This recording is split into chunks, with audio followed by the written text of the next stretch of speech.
Hi, I'm Chef Marvin with Intuit in San Diego. And today we had a change in the video we're going to run today. Instead of doing the baguette, we're going to do the pumpkin caramel tart. So first, I wanted to start off with a safety moment about how to properly wash your wood cutting board, because I have a big one at my house. So basically, you run hot water, you rinse the board, use dish soap, either with a scrub brush or a sponge. Scrub both sides. If you see any knife marks or scratches in it, you want to pay more attention to those areas. Scrub a little bit harder. Rinse the board on both sides. Air dry or wipe with a paper towel. That is our safety moment for the day. And if you do have back to that, if you have really deep knife cuts in there, it'd be a good idea to take it out back and sand it down till it's smooth again, and then put some mineral oil over the top of it. Okay. So this is the dessert that me and my family are going to do this year. I made it earlier in the month and it came out so good, we decided not to bake pumpkin pies anymore, and we're going to do this pumpkin caramel tart. So here's the video. I hope you enjoy it.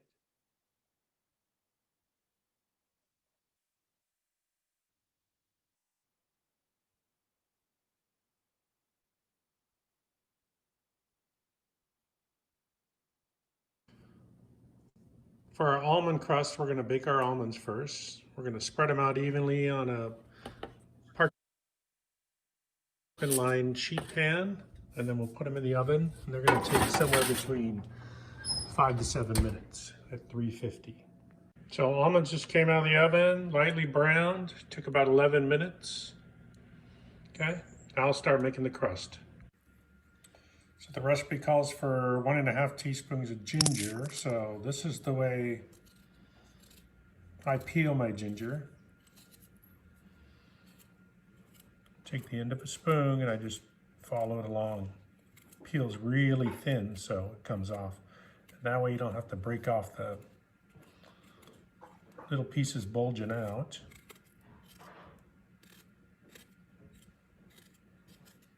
I'll just run it over lightly and all the skin just peels right off.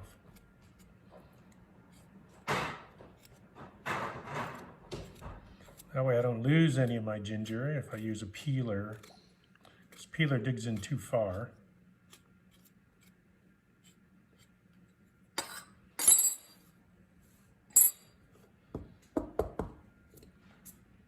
Okay, and the way I do my ginger and garlic, whenever I'm using it at all, and I'll just take a microplaner.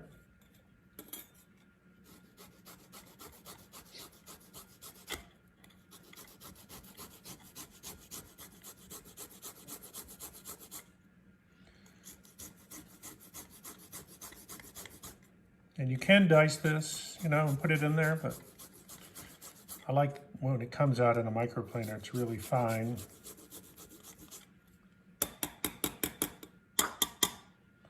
That's it. So now we're going to make the crust. The almonds have cooled down. So in here we have 3/4 cups of almonds toasted. We have 1 cup of flour, 2 tablespoons sugar, and 3/4 teaspoon of salt.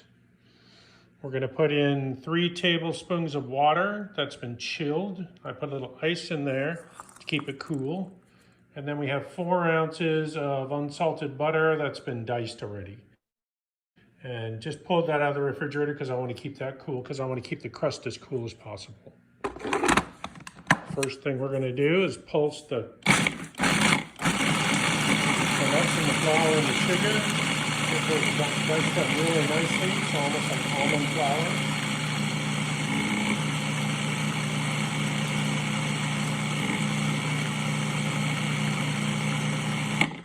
Check that. That looks pretty good. And now basically we're going to add in our butter.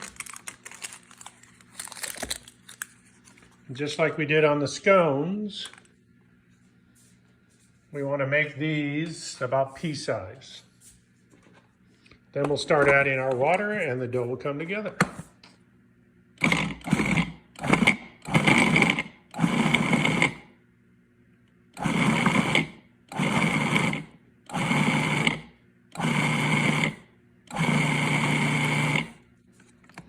check it. Looks pretty close. I'm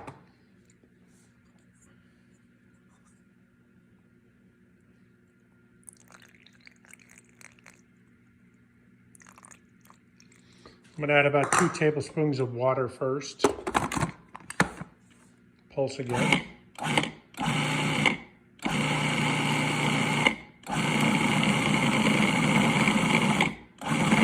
just looking for the dough to come together.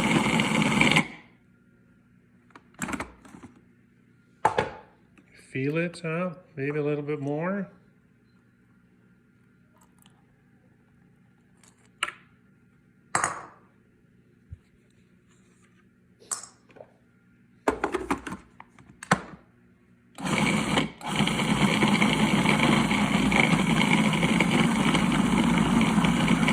Once the dough comes together like that, we're done. So I just pulled the dough out of the food processor, put a little flour on the table, and then we're just gonna start rolling it out. I'm gonna try to get about a 1/4 inch thickness on here, and then we'll lay it inside of the, I have 11-inch fluted pie tin that we're gonna load there. And basically we just wanna try to keep it as round as possible.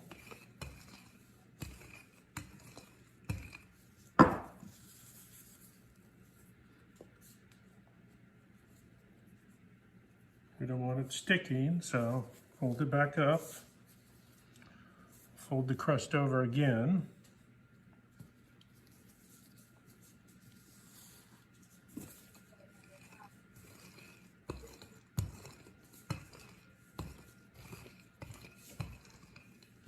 We'll try to roll it out all even.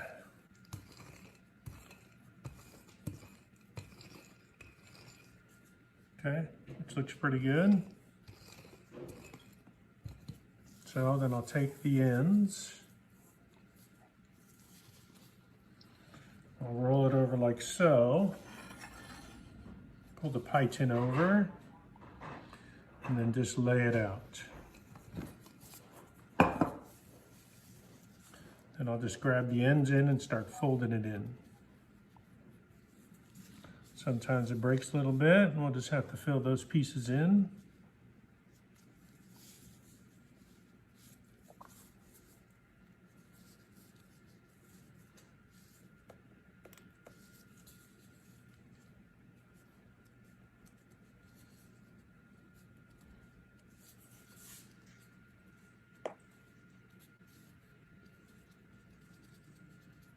Just trying to push it into the corners to make sure that it's all set, all the way down the bottom. Then I'll just take my finger and run it over, try to keep it as flat as possible.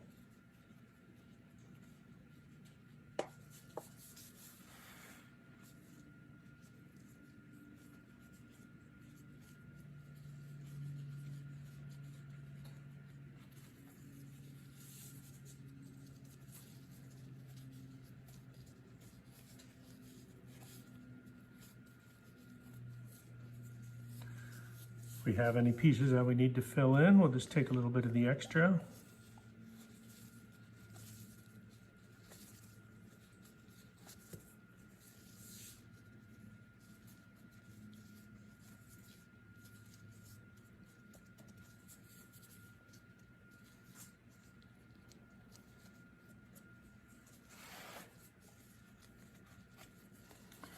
Keep going all the way around and filling in as much as possible.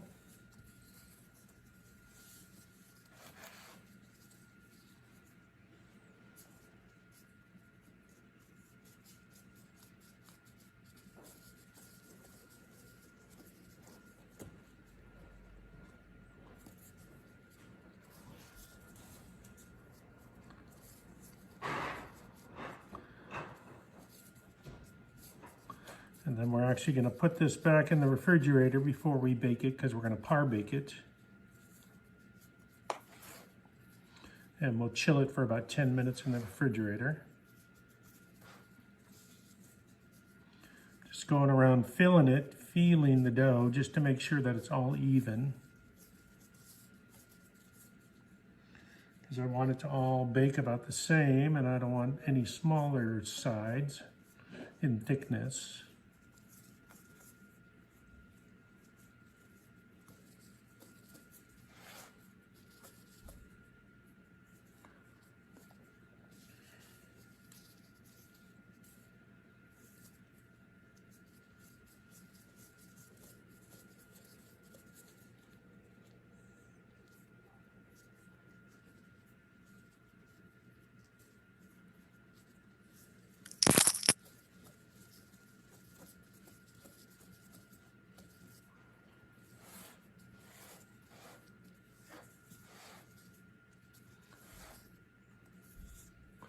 That all looks pretty good. Now I'll chill it down for 10 minutes and then we'll stick it in the oven and bake it. So just pulled the crust out of the refrigerator, refrigerated it for 20 minutes. Now to go inside the oven and it's gonna cook for about 20 minutes. So I just pulled the crust out of the oven. It's lightly browned, okay? And we just want to par cook it. We don't want to cook it all the way because we're gonna load it with the filling and cook it then. Okay, we'll let that rest 10 minutes and now we'll make the filling. So in here currently we got 1 cup of sugar, a pinch of cream of tartar, and then 2 tablespoons of water.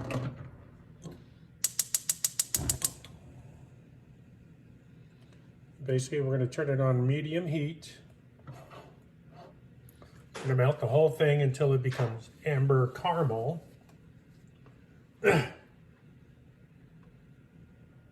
And then we are going to add flour, ginger, cinnamon, salt, brown sugar,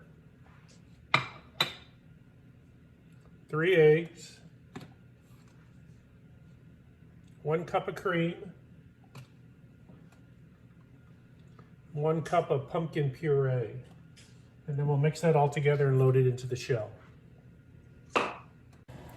So basically when you're making a caramel, all the water gets evaporated out. And then it starts turning color. It starts turning a brown. And we're looking for the whole thing to become amber. We'll mix it around. Once it comes amber, we'll turn off the fire.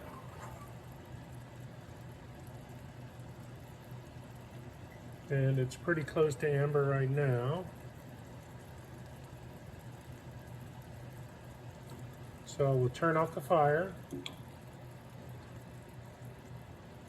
Okay, then we're going to slowly add our cream in. It's going to start bubbling up.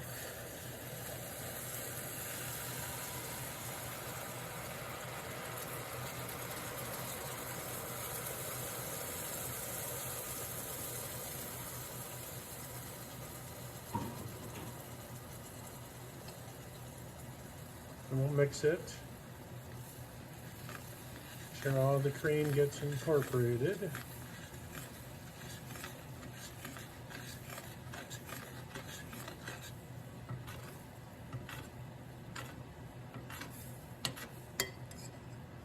Okay.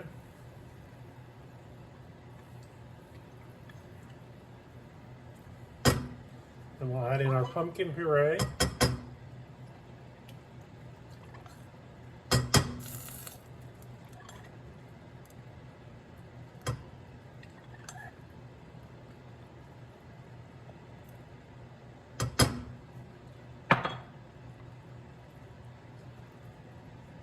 And our sugar, our spices, and our ginger.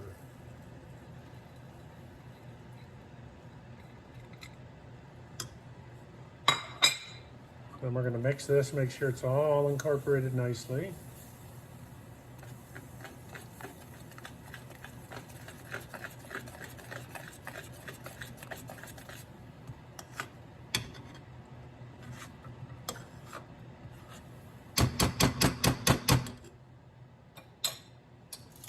Grab a whisk, and I'm going to whisk it.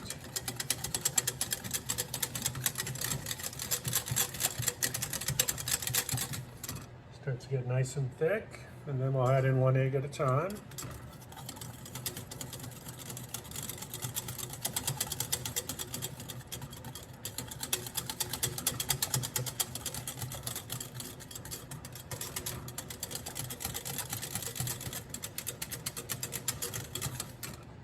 it's all incorporated.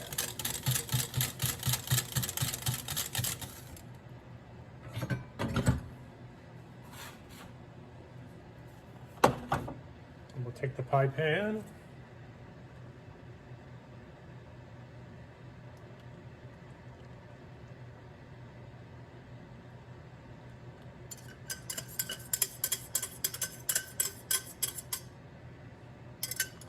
Pour it all in there.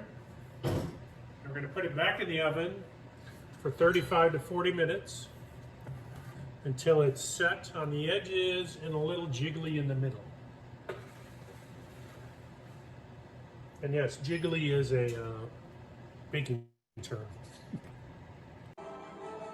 So it just came out of the oven, it's fully set. And we'll let it chill now. So I'm going to make some pumpkin whipped cream. I got 1 cup of cream, 1 tablespoon of sugar,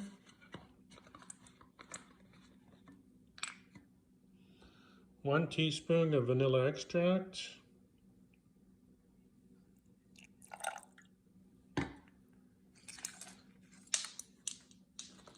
we're going to do 1/4 teaspoon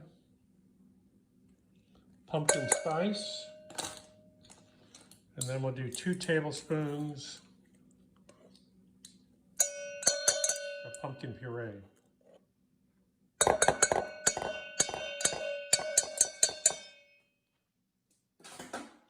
Then we're going to go ahead and just whip this. Here's the finished product. The pumpkin whipped cream, the pumpkin tart, and I did some candied almonds with it.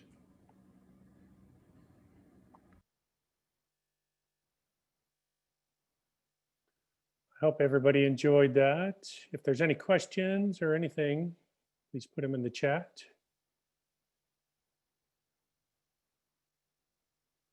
The candied almonds was basically just sugar melted down until it became amber, and then I mixed it in with almonds. And then I laid it on a parchment sheet tray and just let it cool and then broke it up. The only thing I would do different is when you have the tart, it's a lot better when you leave them in bigger chunks. It's harder to eat. So next time, actually tomorrow, I'll end up just chopping it up a little bit finer and sprinkling it on there. But it was a nice add-on to the chocolate or the caramel pumpkin tart. And just to let you know, I will have later on my next chef's table, I will have the baguette. Hopefully you weren't looking forward to it too much, but at least this was a little bit more seasonal and ready for tomorrow, okay? Thank you very much, appreciate it.